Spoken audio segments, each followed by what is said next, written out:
Hello students, मैं हूं professor A. आज हम द कंपनीज एक्ट 2013 का एक बहुत ही इंपॉर्टेंट कॉन्सेप्ट समझने जा रहे हैं। कंपनीज को उनके मेंबर्स यानी ओनर्स के बेसिस पर कैसे क्लासिफाई किया जाता है। ये कॉन्सेप्ट ना सिर्फ आपके एग्जाम्स के लिए ज़रूरी है, बल्कि ये समझने के लिए भी क्रूशल है कि पूरा कॉर्पोरेट वर्ल्ड काम कैसे करता है। और मैं हूं प्रोफेसर बी। 1 मिनट के लिए सोचिए, आपका एक ब्रिलियंट बिजनेस आइडिया है और आप अपना स्टार्टअप शुरू करने वाले हैं। आपका सबसे पहला, सबसे क्रिटिकल लीगल डिसीजन क्या होगा? शायद आप सोचेंगे प्रोडक्ट या मार्केटिंग। नहीं, वो होगा आपकी कंपनी का सही स्ट्रक्चर चुनना। और शुरुआत कहां से करें? बस यहीं से, इस एक्सप्लेनर से। तो ये रहा हमारा आज का रोड मैप।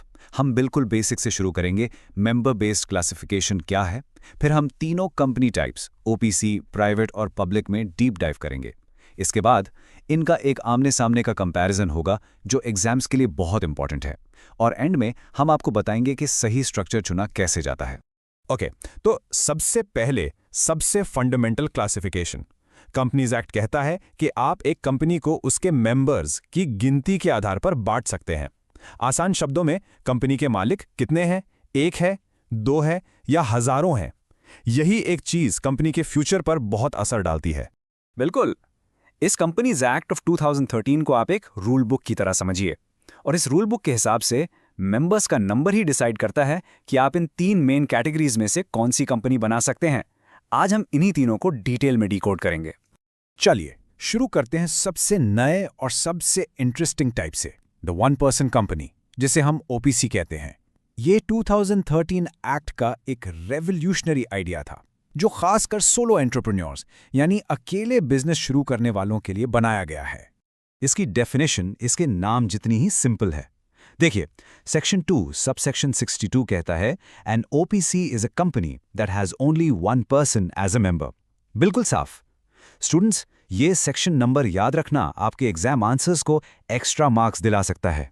और यही इसकी सबसे बड़ी खूबी है। मिनिमम मेंबर भी एक और मैक्सिमम मेंबर भी एक। सोचिए ये कितना पावरफुल है। एक अकेला इंसान एक पूरी कंपनी इनकॉर्पोरेट कर सकता है, जिससे लिमिटेड लायबिलिटी प्रोटेक्शन मिलती है। ये सोलो फाउंडर्स के लिए एक एब्सोल्यूट गेम चेंजर है। तो इसके फायदे क्या हैं? पहला, इससे छोटे छोटे बिजनेसेस भी एक फॉर्मल कंपनी का रूप ले सकते हैं। दूसरा, इसमें आपको सोल प्रोप्राइटरशिप जैसी आज़ादी मिलती है, लेकिन साथ में एक कॉर्पोरेट शील्ड यानी लिमिटेड लायबिलिटी का सबसे बड़ा फायदा मिलता है। मतलब बिजनेस के डेट्स के लिए आपके पर्सनल एसेट्स सेफ रहते हैं। और हाँ, एक चीज बहुत जरूरी है, एक नॉमिनी अपॉइंट करना। यह सक्सेशन प्लानिंग के लिए है, ताकि अगर फाउंडर को कुछ हो जाए तो कंपनी बंद ना हो। तो ओपीसी थी एक इंसान की कंपनी, लेकिन अगर आपके साथ एक को फाउंडर है या एक छोटी सी टीम है, यहां आती है हमारी दूसरी कैटेगरी, जो इंडिया का सबसे पॉपुलर बिजनेस स्ट्रक्चर है, द प्राइवेट लिमिटेड कंपनी। अब इसकी डेफिनेशन थोड़ी अलग है।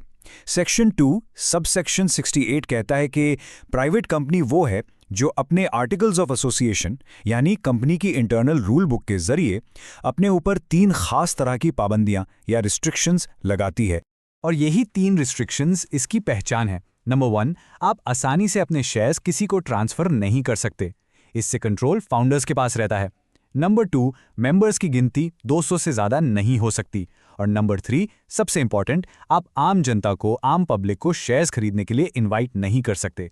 यही कारण है कि स्टार्टअप्स और फैमिली बिजनेसेस इस स्ट्रक्चर को प्रेफर करते हैं। और एक प्राइवेट कंपनी शुरू करने के लिए आपको कम से कम 2 मेंबर्स की ज़रूरत होती है। ये इसके क्लोजली हेल्ड नेचर को दिखाता है, मतलब ये कुछ लोगों के बीच का वेंचर है। अब चलिए कॉर्पोरेट स्ट्रक्चर्स की बिग लीग्स में चलते हैं, द पब्लिक लिमिटेड कंपनी। जब बिजनेस को बहुत बड़े स्केल पर काम करना होता है और आम जनता से पैसा यानी कैपिटल रेस करना होता है, तो ये स्ट्रक्चर काम आता है। इसकी लीगल डेफिनेशन बहुत ही स्मार्ट है। सेक्शन 2 सबसेक्शन 71 कहता है a public company is one which is not a private company. इसका सीधा सा मतलब यह है कि जिन 3 रिस्ट्रिक्शंस की हमने अभी बात की थी, वो पब्लिक कंपनी पर लागू नहीं होती। एक पब्लिक कंपनी को इनकॉर्पोरेट करने के लिए कम से कम 7 मेंबर्स की जरूरत पड़ती है। ये हायर नंबर शुरुआत से ही इशारा करता है कि इसका स्केल और पब्लिक इन्वॉल्वमेंट दोनों ही बड़े होने वाले हैं।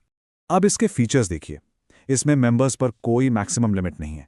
हजारों, लाखों, कितने भी हो सकते हैं। इसके शेयर्स फ्रीली ट्रांसफरेबल होते हैं, इसलिए तो उन्हें स्टॉक एक्सचेंज पर ट्रेड किया जा सकता है। और सबसे बड़ी बात, ये कंपनी आम जनता को अपने शेयर्स या डिबेंचर्स ऑफर कर सकती है, जैसे कि एक इनिशियल पब्लिक ऑफरिंग या आईपीओ के जरिए। आप जितनी भी बड़ी लिस्टेड कंपनीज जानते हैं वो सब पब्लिक कंपनीज हैं। ठीक है, तो अब जब हमने तीनों कंपनी टाइप्स को अकेले अकेले समझ लिया है, चलिए इन सबको एक साथ रखते हैं ताकि इनका फर्क बिल्कुल साफ हो जाए।